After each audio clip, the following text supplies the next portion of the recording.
En el mundo de Naruto, nacer de la pluma de Kishimoto es bastante peligroso. Como vimos en el anterior video, él es capaz de agarrar a sus personajes y humillarlos o tratarlos de las formas más crueles. Pero quiero que analicemos la otra cara de la moneda, y es que hoy vamos a ver esos personajes secundarios que recibieron tanto amor por parte del autor, que en algunos casos Kishimoto prefirió romper las reglas de su propio universo, con tal de que ellos brillaran. De igual manera que en el video anterior, hoy solo vamos a ver 5 ejemplos. Y aclarado esto, ¿qué tal, habitantes del mundo friki? Sean bienvenidos una vez más al canal. Antes de empezar, quiero agradecerle a los nuevos suscriptores y de paso invitarte a que formes parte de esta comunidad si aún no lo estás, dándole al botón de suscribirse y activando la campanita. Sin más que añadir, comencemos.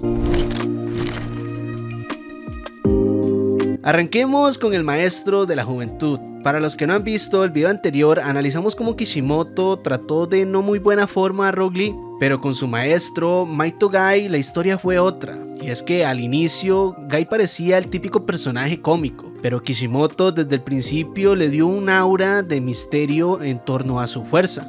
Recordemos que desde que Gai apareció, él se autoproclamó el rival de Kakashi y juró ser más fuerte que él, y vaya que a instancias finales de la serie lo demostró. Kishimoto nos dejó en claro que Gai siempre jugaba en otra liga, pues cuando Itachi y Kisame fueron a Konoha en busca de Naruto y Gai aparece para ayudar a Kurenai y a Azuma, Kisame lo subestima, pues únicamente ve a un payaso vestido de verde, pero Itachi lo frena en seco y le advierte: si te metes con ese tipo no saldrás ileso. Esas palabras nos dieron el primer indicio del verdadero poder de Gai, y es que este sensei siempre fue un personaje que fue de menos a más. De hecho, Kishimoto sabía que tenía un personaje tan roto que siempre inventaba una excusa como para sacarlo de la ecuación. El ejemplo perfecto es en la invasión de Pain en Konoha. Gai convenientemente estaba fuera de la aldea, y es que si este hubiera llegado a estar ahí, los planes de Pain se hubieran visto afectados incluso antes de que Naruto llegara. Pero el momento donde el amor de Kishimoto rompió toda la lógica en torno a este personaje fue en la Cuarta Guerra Ninja, y es que la regla de oro, la de las 8 puertas que se nos repitió por 10 años, se fue al traste. En la serie se nos decía que si se abre la última puerta obtendrás un poder superior incluso al del Hokage, pero si lo haces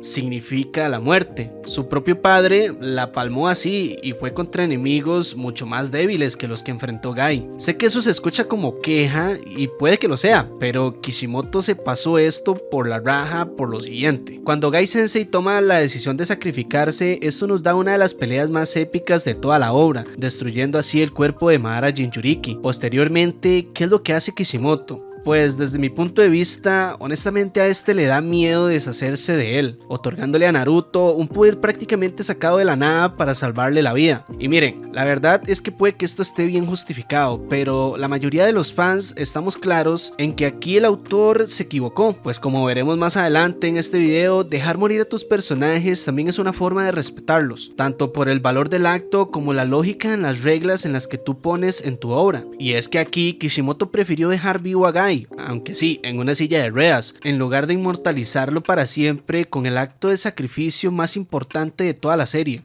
Al final, para Kishimoto, Gai fue tan valioso y sagrado que prefirió romper la regla de oro que giraba en torno a él.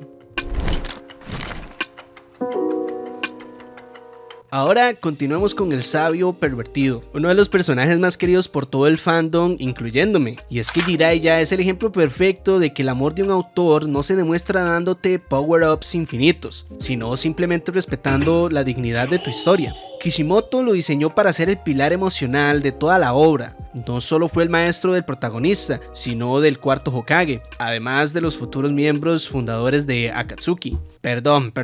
Akatsuki, porque si no se me enojan. El autor le dio tanto protagonismo y prestigio a Jiraiya en el lore que lo puso junto a Orochimaru y a Tsunade para otorgarles un título único: los legendarios Sannin, otorgado por Hanzo de la Salamandra. Desde que apareció en Naruto pequeños, se notaba que su peso en la historia iba a ser enorme, pues prácticamente desde que Naruto lo vio le pidió ser su maestro y que lo entrenara, por lo que Jiraiya fue el responsable directo de los primeros avances de Naruto. Le enseñó el Rasengan, una habilidad creada por el cuarto Hokage que en su momento únicamente intuíamos que iba a ser el papá del prota, aunque no había nada confirmado. Ese acto se sintió casi como si le estuviera entregando un legado al protagonista. Además, le dio el contrato de los sapos y bueno, en el entrenamiento del time skip intentó que Naruto controlara el poder del Kyuubi, aunque con esto último la verdad siento que fracasó. Pasando a Shippuden se nos revelaron tantas cosas de Jiraiya que nos dejaron la piel chinita. Contrastaba tanto con su personalidad que solo podías pensar que Kishimoto era un genio. Por obvias razones, el autor no podía darle tanto foco porque si lo hacía, Jiraiya se robaba el protagonismo de la obra, por lo que lo empezó a utilizar como un espía. Cuando llegó su momento en el arco de Pain, ahí se notó el verdadero amor que Kishi le tenía.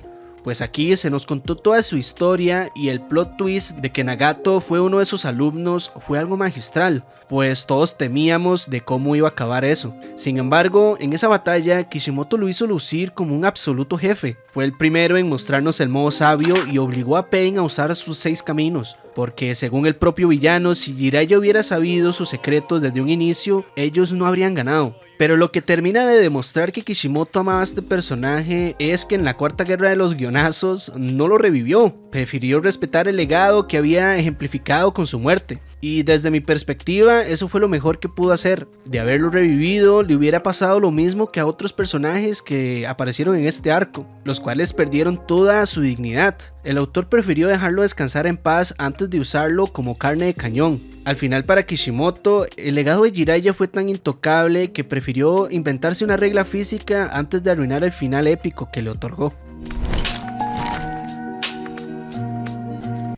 Yo, míralo, Killer Bee llegó, aquí es cuando el espíritu del 8 colas me atrapó, Konoyaro, Bakayaro. Qué mal chiste. Bueno, el tercer personaje es uno con el cual Kishimoto rompió una regla no escrita, pero sí muy visible en la obra, y es el Konoha-centrismo. Como lo mencioné en el video anterior, si no naciste en Konoha o no eres un Kage, lastimosamente tu protagonismo se iba a ver mermado de una manera abismal. Pero entonces apareció Killer Bee, un rapero de la aldea de la nube, el cual el autor decidió tratar como un absoluto rey. Desde su introducción, Kishimoto nos dejó claro que Bee no iba a ser simplemente otro personaje más.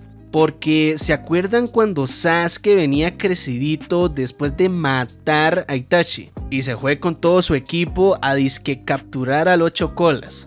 Bueno, Kishimoto usó esa pelea no para inflar a Sasuke, sino para hacer que Bee se los turbodetonara. La humillación fue tal que Bee no solo se bailó a Sasuke, sino a todo el equipo, partiéndole el pecho a puro golpe físico al Uchiha. Demostró que tener ojos mágicos no te sirve de nada si el autor decidió que tu rival de turno iba a estar bendecido por los dioses del guión. No obstante, una de las cosas más bellas que Kishi nos enseñó con este personaje es la madurez con la que podemos afrontar las cosas. Si recordamos, Bee, al ser un Jinchuriki, conoce de primera mano el sufrimiento por el que Naruto y Gaara habían pasado. Sin embargo, la diferencia es la forma en la que Bee afrontó ese dolor, diciéndonos básicamente que la manera en la que asimiles las complicaciones de la vida dependerá muchas veces de tu propia actitud. Pero para mí, el verdadero privilegio de Bee en la historia fue su rol como mentor. Kishimoto quitó a todos los ninjas de Konoha y puso a este raperito loco como el responsable directo de que Naruto diera el salto definitivo de poder.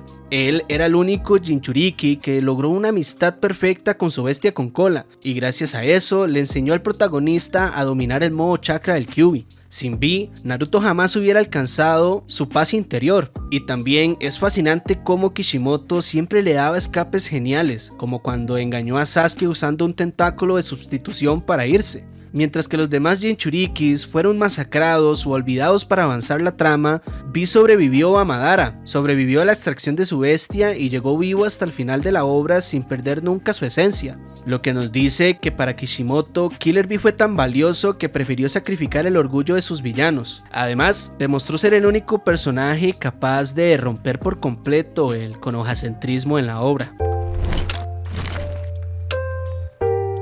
Es de conocimiento de todo el fandom que a la hora de escribir personajes femeninos, Kishimoto es un completo imbécil. Buscando información para este video me di cuenta que su personaje femenino favorito es Hinata. Y bro, Honestamente me parece una completa estupidez, pues con eso nos dice claramente que Kishimoto le encasquetó a Naruto su fetiche personal, porque aunque ese shipeo tenía potencial para ser orgánico, la mayoría nos pareció algo totalmente impuesto. Pero ahora vamos con Tsunade, y es que al contrario de Hinata, ella es de las pocas, sino la única, que fue tratada de la mejor manera. El autor hizo una excepción monumental y la convirtió en una de las figuras más protegidas de toda la obra. Si recordamos, cuando Tsunade entró a la historia, venía arrastrando una serie de traumas por su pasado que le generaban hemofobia, al no poder salvar a Dan en la guerra. Pero cuando Naruto interfiere y logra acertarle el Rasengan a Kabuto, ella recapacita, y desde ahí se convierte en una de las pocas kunoichis destacadas de la obra. Se notó que Kishimoto jamás iba a volver a permitir que ella fuera humillada, ni siquiera en las peores crisis.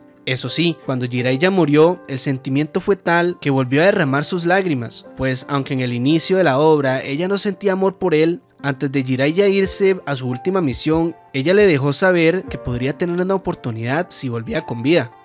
Al no regresar, nuevamente Tsunade se quebró. No obstante, durante la invasión de Pain, mientras la aldea era borrada del mapa, Tsunade no se quedó de brazos cruzados. El autor le dio el rol heroico de mantener a salvo a cada habitante de Konoha utilizando su chakra a través de Katsuyu. Sí, quedó en coma por el esfuerzo, pero salvó a la mayoría de su gente con la dignidad intacta, dejando el terreno listo para Naruto, sin esta haber sido derrotada en un combate directo. Pero el verdadero punto alto de Tsunade fue en la cuarta guerra ninja. Kishimoto la usó en la batalla de los 5 Kages contra Madara para demostrar de lo que estaba hecha la nieta de Hashirama. Mientras los demás Kages se veían superados, Tsunade activó el Byakugo y se convirtió en una fuerza de la naturaleza. Fue la única capaz de romper el Susanoo de Madara a puro golpe físico, y aunque recibió heridas mortales que habrían matado a cualquiera, el guión la mantuvo de pie, incluso cuando Madara la partió literalmente a la mitad. Kishimoto se las arregló para que ella se sobreviviera y siguiera curando a los demás. A diferencia de sus compañeros Sannin, tanto Jiraiya como Orochimaru, quienes sufrieron la muerte o la degradación, Tsunade atravesó las peores guerras, sobrevivió a los villanos más rotos y llegó al final de la serie, con el estatus de leyenda intacto. Bajo una conclusión personal, Kishimoto hizo que Tsunade tuviera una evolución y un desarrollo orgánico, lo que me hace pensar por qué carajos no hizo lo mismo con las demás mujeres de su universo. Por eso, para muchos de los fans, aunque no sé si lo hizo de forma consciente, el autor le terminó dando muchísimo más valor a Tsunade que a su propio personaje femenino favorito. Hablar de Shikamaru es hablar básicamente del secundario más importante de la obra. Les voy a ser honesto, cuando Naruto empezó, a absolutamente nadie le pasaba por la mente que Kishimoto le fuera a dar tanta importancia a este personaje, tanto así que terminó siendo Hokage, aunque bueno, todos sabemos que Boruto no importa. Desde el inicio de la serie, lo único que sabíamos era que Shikamaru era el típico vago que todo le daba pereza, pero en su combate contra Kim, en los preliminares de los exámenes Chunin, Kishimoto empezó su magia y nos dimos cuenta de que este personaje iba a ser más de lo que aparentaba, ya que en las finales del torneo nos deleitó con su habilidad táctica, dándonos una de las peleas más inteligentes de la obra contra Temari. En lo personal, esa pelea me encanta, porque es de esos combates que saben ser impresionantes sin la necesidad de recurrir a poderes espectaculares, además de que ejemplifica de manera perfecta lo que Naruto significaba en esos entonces, un puto anime de ninjas. Pero posteriormente Shikamaru nos siguió demostrando de lo que era capaz, siendo el único genin de su generación en convertirse en Chunin. Y gente, no sé ustedes, pero yo eso nunca me lo esperé, porque normalmente estamos acostumbrados a que los autores premien a sus protagonistas e incluso a sus coprotagonistas. En este caso hubiera sido a Sasuke, pero a un secundario así casi nunca. Pero X, seguido a eso, Shikamaru fue el líder del escuadrón de rescate en el secuestro de Sasuke. Y bueno, no voy a ahondar mucho en esa parte del lore porque ya todos lo conocemos, o al menos la mayoría. Pero es imposible no analizar a Shikamaru sin tocar dos puntos claves donde Kishimoto demostró el amor que le tenía. El primero es en el arco propio que le dio, siendo el único de los secundarios en tener básicamente un opening como protagonista. En este arco, la muerte de Asuma fue un golpe durísimo para Shikamaru, pero el autor no la usó para hundirlo, sino para regalarle, desde mi punto de vista, el mejor desarrollo de toda la serie, pues Kishi armó el escenario perfecto para que se convirtiera en el estratega definitivo. Su pelea con contra Hidan en el bosque de los Nara es una maldita obra de arte en cuanto al guión, pues Shikamaru no solo humilló a Hidan por completo, sino que lo dejó enterrado vivo en una fosa mientras se fumaba un cigarro en memoria de su maestro, aunque en el anime lo cambiaron haciendo ver que tenía el encendedor de Azuma, más que nada porque era impropio que un joven de 16 años apareciera fumando. Pero, qué sé yo, japoneses. Si me lo preguntan, la escena del manga es una escena mucho más cruda, pero a la vez perfecta y madura. Y esto Kishimoto no se lo entregó a ningún otro secundario aparte de Shikamaru. Y el segundo punto clave fue en la Cuarta Guerra Ninja. Cuando su padre muere en el cuartel general, Shikamaru no se quiebra. El guión lo pone al frente para liderar las estrategias de toda la alianza ninja. Kishimoto lo blindó tanto que lo salvó de la muerte en el árbol divino y lo proyectó a futuro de una forma increíble, pasando de ser el vago que no quería hacer nada a convertirse en el consejero principal de Kakashi y en la mano derecha de Naruto como séptimo Hokage.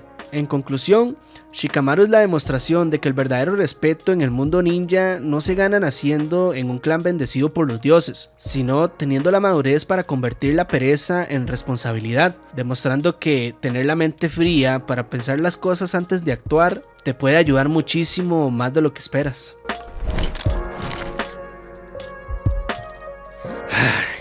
Como vimos, Kishimoto es capaz de lo peor con algunos de sus personajes, pero también es capaz de lo mejor, algo que al final termina siendo normal en una obra tan absurdamente larga como esta. Por eso yo les quiero preguntar, ¿creen que es justo que algunos personajes terminen recibiendo tanto amor por parte del autor mientras otros queden opacados? En fin, bueno, habitantes del mundo friki, espero les haya gustado el video, comenten aquí abajo qué les pareció porque saben que los voy a estar leyendo. No olviden reventar el botón de like y de suscribirse para que el algoritmo nos trate cada vez más bonito. Yo me voy, no sin antes despedirme. Mi nombre es Holy y nos vemos hasta el siguiente video. Bye.